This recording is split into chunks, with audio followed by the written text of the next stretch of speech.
السلام علیکم۔ بسم اللہ الرحمن الرحیم۔ حضرت علی بن عثمان حجویری رحمۃ اللہ علیہ، المعروف حضرت داتا گنج بخش رحمۃ اللہ علیہ، کشف المحجوب قدیم ترین فارسی نسخے میں، جس کے کاتب حضرت بہاؤ الدین زکریا رحمۃ اللہ علیہ ہیں، حضرت علی حجویری رحمۃ اللہ علیہ نے اپنا نام یوں تحریر فرمایا ہے: علی بن عثمان بن ابی علی الجلابی الغزنوی ثم الحجویری۔ اس ضمن میں دارا شکوہ نے اپنی کتاب صفیۃ الاولیاء میں وضاحت کی ہے کہ جلاب اور حجویر دراصل غزنی افغانستان کے دو محلے ہیں۔ آپ رحمۃ اللہ علیہ کے والدین ایک سے دوسرے محلے میں منتقل ہو گئے تھے۔ بعض سوانح نگاروں کا کہنا ہے کہ جلاب میں آپ رحمۃ اللہ علیہ کا ننھیال تھا اور وہیں پیدائش ہوئی، تاہم خود آپ رحمۃ اللہ علیہ نے اپنے والد کے حوالے سے جائے پیدائش حجویر بتایا ہے۔ حجویر کا تلفظ عام طور پر ہا پر زبر کے ساتھ کیا جاتا ہے، جبکہ اسے پیش کے ساتھ بھی لکھا جاتا ہے۔ آپ رحمۃ اللہ علیہ کے سن ولادت میں بہت اختلاف ہے کہ قدیم تذکروں میں اس حوالے سے کوئی واضح تاریخ نہیں ملی۔ مختلف اقوال کے مطابق آپ رحمۃ اللہ علیہ کی پیدائش 381 ہجری سے 400 ہجری کے درمیان ہوئی۔ گویا کہا جا سکتا ہے کہ آپ رحمۃ اللہ علیہ کی ولادت 400 ہجری کے آس پاس ہوئی۔ محمود غزنوی تخت نشین ہوئے تھے، یوں آپ رحمۃ اللہ علیہ سلطان محمود غزنوی کے عہد میں پل کر جوان ہوئے۔ خاندان، تعلیم و تربیت۔ حضرت علی حجویری رحمۃ اللہ علیہ کا خاندان اپنے علمی مقام اور پرہیزگاری کے سبب علاقے بھر میں ممتاز حیثیت کا حامل تھا۔ اس زمانے میں علماء، فقہاء اور صوفیاء کی بڑی تعداد مختلف علاقوں سے غزنی منتقل ہو رہی تھی، جس نے اسے ایک علمی اور روحانی مرکز کی حیثیت دے دی۔ حضرت علی حجویری رحمۃ اللہ علیہ نے اسی ماحول میں پرورش پائی، گو کہ ان کی زندگی سے متعلق بہت کم معلومات دستیاب ہیں۔ تاہم کشف المحجوب کے مطالعے سے اندازہ ہوتا ہے کہ وہ ایک باکمال عارف ہونے کے ساتھ بلند پایہ عالم دین بھی تھے، لہٰذا یہ تصور کیا جا سکتا ہے کہ انہوں نے غزنی کے مدارس یا علمی حلقوں سے بھرپور استفادہ کیا ہوگا۔ نیز انہوں نے برسوں کی سیاحت کے دوران بھی نامور علماء سے تفسیر، حدیث اور فقہ کی تعلیم حاصل کی، جس کا ان کی کتاب میں جا بجا ذکر موجود ہے۔ راہ سلوک۔ آپ رحمۃ اللہ علیہ کی زندگی کا ایک اہم پہلو کئی برس پر پھیلی سیاحت ہے، جس کے دوران ایران، عراق، شام، ترکی، ہندوستان، وسط ایشیائی ریاستوں سمیت بہت سے علاقوں کے علماء اور صوفیاء سے ملاقاتیں کر کے علمی اور روحانی استفادہ کیا۔ صرف خراسان میں 300 علماء و مشائخ سے ملاقاتیں کی، جن کے متعلق آپ رحمۃ اللہ علیہ کا کہنا ہے کہ ان میں سے صرف ایک بھی سارے جہان کے لیے کافی ہے۔ اس سیاحت کے دوران جو تجربات اور مشاہدات ہوئے، ان کا احوال کشف المحجوب میں تحریر کیا ہے، جس سے اس زمانے کی شخصیات، علمی، روحانی اور سماجی ماحول کو سمجھنے میں مدد ملتی ہے۔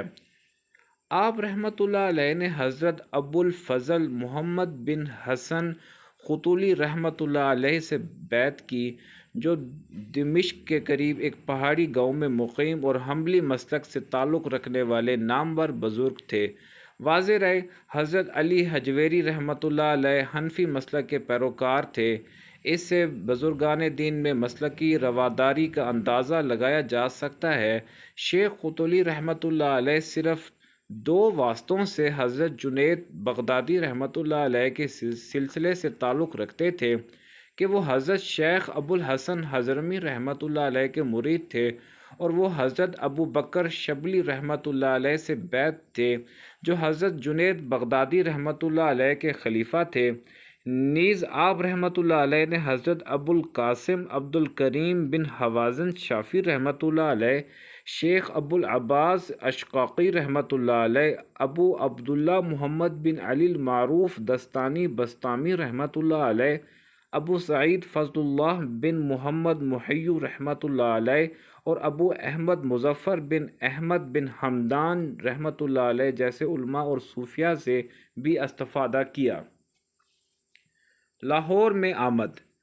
عام روایت کے مطابق آپ رحمۃ اللہ علیہ اپنے مرشد کی ہدایت پر 431 ہجری میں لاہور تشریف لائے۔ یہ واقعہ یوں بیان کیا جاتا ہے کہ جب آپ رحمۃ اللہ علیہ کو لاہور آنے کا حکم ہوا تو مرشد سے عرض کیا کہ وہاں تو پیر بھائی حضرت حسین زنجانی رحمۃ اللہ علیہ پہلے ہی سے موجود ہیں، پھر میری کیا ضرورت ہے؟ لیکن شیخ نے پھر بھی جانے کی ہدایت کی۔ جب لاہور پہنچے تو رات ہو چکی تھی اور محافظوں نے شہر کے دروازے بند کر دیے تھے، اس لیے رات شہر کے باہر گزاری۔ جب صبح کو شہر کے دروازے کھلے اور آپ رحمۃ اللہ علیہ شہر میں داخل ہونے کے لیے آگے بڑھے تو دیکھا کہ لوگ ایک جنازہ اٹھائے چلے آ رہے ہیں۔ معلوم کرنے پر پتہ چلا کہ وہ حضرت حسین زنجانی رحمۃ اللہ علیہ کا جنازہ تھا۔ گو کہ یہ روایت بہت مشہور ہے، لیکن مورخین نے اس پر بہت سے سنجیدہ سوالات بھی اٹھائے ہیں۔ مثال کے طور پر اس واقعے میں جن حضرت حسین زنجانی رحمۃ اللہ علیہ کی وفات کا ذکر ہے، تاریخی حقائق کے مطابق وہ آپ رحمۃ اللہ علیہ کے 150 سال بعد کے بزرگ ہیں۔ قدیم اور جدید تذکروں کے مطالعے سے ایسا معلوم ہوتا ہے کہ آپ رحمۃ اللہ علیہ پہلی مرتبہ 431 ہجری ہی میں غزنی سے لاہور تشریف لائے، اور اس کا سبب سلطان مسعود غزنوی کی سلطان الپا ارسلان سلجوقی کے ہاتھوں شکست تھی کہ اس کے بعد غزنی کے حالات خراب ہو گئے تھے، وہاں سے نقل مکانی شروع ہو گئی تھی۔ یوں حضرت علی حجویری رحمۃ اللہ علیہ بھی اپنے دو ساتھیوں ابو سعید حجویری اور حماد سرخی کے ساتھ، جن کا اپنی کتاب میں ذکر کیا ہے، لاہور تشریف لے آئے۔ کشف المحجوب میں بیان کردہ واقعات میں آپ رحمۃ اللہ علیہ کی 431 ہجری کے بعد یعنی لاہور آمد کے بعد بھی مختلف ممالک میں موجودگی کا پتہ چلتا ہے۔ اس ضمن میں ایک اہم واقعہ آپ رحمۃ اللہ علیہ کا مرشد کے انتقال کا ہے، جنہوں نے 460 یا 456 ہجری میں دمشق کے قریب ایک گاؤں بیت الجن میں وفات پائی۔ آپ رحمۃ اللہ علیہ نے یہ قصہ یوں لکھا ہے: جس روز وفات ہوئی، آپ رحمۃ اللہ علیہ بانیہ اور دمشق کے درمیان پہاڑ پر واقع ایک گاؤں بیت الجن میں تھے، اور آپ رحمۃ اللہ علیہ کا سر میری گود میں تھا۔ میرا دل سخت مضطرب اور تکلیف میں تھا، جیسے کہ ایسے محسن اور دوست کی علیحدگی کے خیال سے ہونا ہی چاہتے تھا۔ آپ رحمۃ اللہ علیہ نے فرمایا: بیٹا، میں عقیدے سے متعلق ایک مسئلہ بیان کرتا ہوں، اگر تم خود کو اس کے مطابق درست کر لو گے تو ہر رنج و تکلیف سے دور رہو گے۔ یہ بات یاد رکھو کہ تمام حالات، خواہ وہ اچھے ہوں یا برے، اللہ تعالیٰ ہی کی طرف سے ہیں۔ ان پر اعتراض نہیں کرنا چاہیے اور نہ ہی ان پر ناگواری کا اظہار کرنا چاہیے۔ یہ نصیحت فرما کر انتقال کر گئے۔ اس سے ظاہر ہوتا ہے کہ آپ رحمۃ اللہ علیہ لاہور آنے کے بعد بھی مختلف علاقوں میں آتے جاتے رہے ہیں۔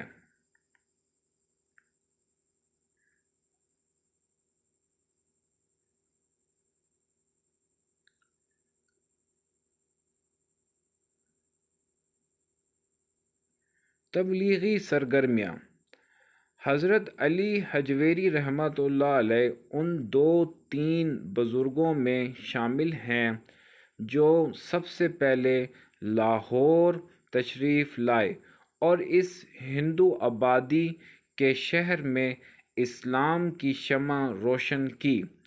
آپ رحمۃ اللہ علیہ نے کئی برس لاہور میں گزارے، جس کے دوران ہزارہ افراد نے آپ رحمۃ اللہ علیہ کے ہاتھ پر اسلام قبول کیا۔ آپ رحمۃ اللہ علیہ نے سب سے پہلے ایک مسجد تعمیر کی، جس کی جگہ ان دنوں نئی اور وسیع مسجد قائم ہے، اور پھر اسے اپنی تعلیمی، اصلاحی اور روحانی تبلیغ کا مرکز بناتے ہوئے خلق خدا تک اللہ وحدہ لا شریک کا پیغام پہنچانے میں مگن ہو گئے۔ صبح طلباء کو قرآن، حدیث اور فقہ کے علوم سے مالا مال کرتے، سحپیر کو درس قرآن دیتے جس میں عام لوگ بھی شریک ہوتے، اور شام کو خانقاہ راہ سلوک کے راہیوں سے آباد ہو جاتی جو آپ رحمۃ اللہ علیہ کی نگرانی میں روحانی مدارج طے کرتے۔ اس دوران تصنیف و تالیف کا کام بھی جاری رہتا کہ کشف المحجوب کا ایک حصہ لاہور ہی میں تحریر کیا۔ ازدواجی زندگی۔ کیا حضرت علی حجویری رحمۃ اللہ علیہ نے شادی کی اور بچے ہوئے؟ بزرگان دین کے ایسے قدیم تذکروں میں جن میں آپ رحمۃ اللہ علیہ کا بھی ذکر شامل ہے، اس سوال کا جواب موجود نہیں ہے، جبکہ جدید سوانح نگار مختلف آراء رکھتے ہیں۔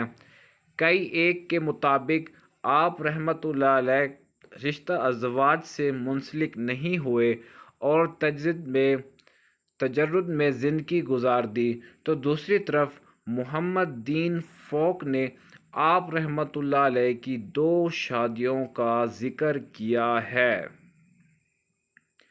کشف المحجوب کی ایک عبارت سے کچھ ایسا لگتا ہے کہ آپ رحمۃ اللہ علیہ کی شادی ہوئی اور پہلی بیوی کے انتقال کے بعد 11 برس تک مجرد رہے، لیکن پھر دوسری شادی کرنی پڑی، تاہم 1 سال بعد ہی یہ اہلیہ بھی انتقال کر گئیں۔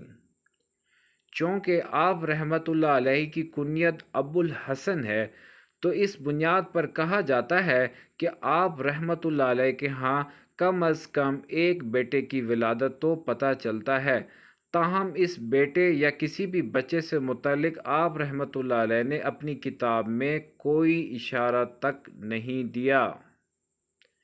کشف المحجوب۔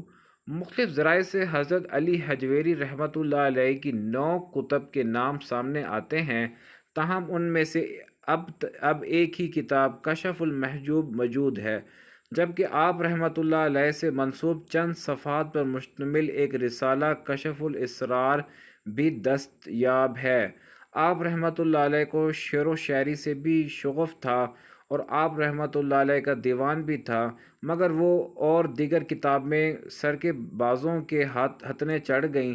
آپ رحمۃ اللہ علیہ نے کشف المحجوب میں لکھا ہے، ایک شخص نے مجھ سے میرے اشعار کا دیوان دیکھنے کے لیے مانگا اور پھر واپس نہیں کیا، پھر اس کے شروع سے میرا نام ہٹا کر اپنے نام سے پیش کر دیا، چونکہ میرے پاس دیوان کا یہی ایک نسخہ تھا جو وہ لے گیا، اس میں کچھ نہ کر سکا اور اس نے میری محنت برباد کر دی۔ اسی طرح ایک اور شخص نے میری دوسری کتاب منہاج الدین جو میں نے تصوف پر تصنیف کی تھی مجھ سے مانگی اور اس پر سے میرا نام مٹا کر عوام میں اپنے نام سے پھیلا دی۔ آپ رحمۃ اللہ علیہ کی کتاب کشف المحجوب صوفیہ میں مدتوں سے ایک نصابی کتاب کے طور پر پڑھی جا رہی ہے۔ یہ فارسی زبان میں تصوف پر لکھی گئی ابتدائی کتب میں شامل ہے۔ اسی سے متعلق حضرت نظام الدین اولیاء رحمۃ اللہ علیہ کا ارشاد ہے کہ اگر کسی کا مرشد نہ ہو تو اس کتاب کے مطالعے کی برکت سے اسے مرشد کامل مل جائے گا۔ ضمنی طور پر ایسے واقعات اور مشاہدات بھی اسی کتاب کا حصہ بنے ہیں جن کے مطالعے سے اس دور کے مذہبی، سیاسی اور سماجی حالات کی منظر کشی ہوتی ہے۔ علاوہ ازیں ہمارے پاس حضرت علی حجویری رحمۃ اللہ علیہ کی زندگی اور ان کی تعلیمات سے آگاہی کا واحد مستند ذریعہ کشف المحجوب ہی ہے۔ اس کتاب کے اردو زبان میں کئی تراجم ہو چکے ہیں، جبکہ اس کے مختلف پہلوؤں پر ڈاکٹریٹ سطح کے مقالے لکھے گئے ہیں اور یہ سلسلہ ابھی بھی جاری ہے۔ گنج بخش۔ روایت ہے کہ خواجہ معین الدین چشتی رحمۃ اللہ علیہ لاہور تشریف لائے تو حضرت علی حجویری رحمۃ اللہ علیہ کے مزار پر 40 روز تک چلا کاٹا اور رخصت ہوتے ہوئے آپ رحمۃ اللہ علیہ کے فیض و برکات کا ان الفاظ میں اظہار کیا: گنج بخش فیض عالم مظہر نور خدا، ناقصاں را پیر کامل، کاملاں را رہنما۔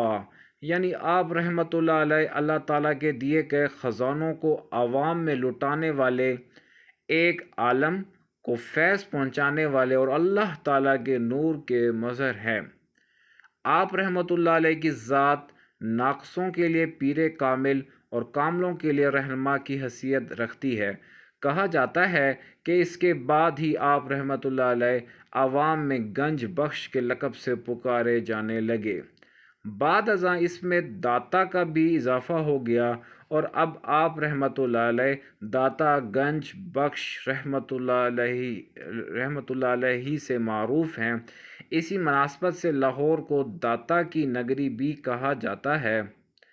البتہ اس ضمن میں اگر آپ رحمۃ اللہ علیہ سے منسوب کشف الاسرار کو دیکھیں تو اس کے مطابق آپ رحمۃ اللہ علیہ کی زندگی ہی میں لوگ آپ رحمۃ اللہ علیہ کو گنج بخش کہنے لگے تھے۔ آپ رحمۃ اللہ علیہ فرماتے ہیں: اے علی، لوگ تجھے گنج بخش داتا کہتے ہیں، حالانکہ تیرے پاس کچھ بھی نہیں ہے، تو اس قسم کے خیالات کو اپنے دل میں جگہ نہ دے، یہ سخت تکبر کی بات ہے۔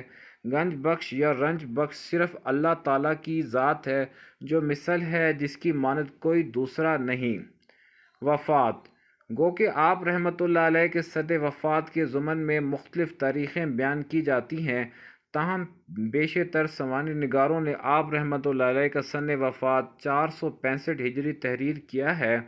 انتقال کے 8 سال بعد ناصر الدین مسعود کے بیٹے ظہیر الدین دولہ نے آپ رحمۃ اللہ علیہ کا مزار تعمیر کروایا، جس پر 1861 میں حاجی نور احمد سادھو نے گنبد بنوایا۔ آپ رحمۃ اللہ علیہ کے مزار اور ملکہ مسجد میں مختلف ادوار میں توسیع ہوتی رہی، جس میں مختلف حکمرانوں نے بھی حصہ لیا۔ شہزادہ دارا شکوہ کی کتاب صفیۃ الاولیاء میں آپ رحمۃ اللہ علیہ کی قبر مبارک سے متعلق درج ہے کہ قبر مبارک لاہور کے مغربی قلعے میں واقع ہے۔ اس عبارت اور بعض بزرگوں کے مکاشفات کی بنیاد پر کئی افراد نے یہ رائے قائم کی ہے کہ آپ رحمۃ اللہ علیہ کی اصل قبر موجودہ مقام کی بجائے قلعے میں ہے، تاہم تاریخی شواہد سے ثابت ہوتا ہے کہ موجودہ قبر ہی آپ رحمۃ اللہ علیہ کی اصل قبر ہے۔ آپ رحمۃ اللہ علیہ کا مزار ابتدائی سے مرجع خلائق ہے کہ یہاں ہر وقت عوام و خواص کا تانتا بندھا رہتا ہے، اور اس بنیاد پر اسے پاکستان کا سب سے بڑا دربار قرار دیا جاتا ہے۔ حضرت معین الدین چشتی رحمۃ اللہ علیہ، بابا فرید الدین گنج شکر رحمۃ اللہ علیہ، خواجہ باقی باللہ رحمۃ اللہ، حضرت مجدد الفسانی رحمۃ اللہ سمیت ہر دور میں اولیاء نے آپ رحمۃ اللہ علیہ کے مزار پر آتے رہے ہیں، اور آج بھی دور حاضر میں لوگ اس کی سعادت سمجھتے ہیں۔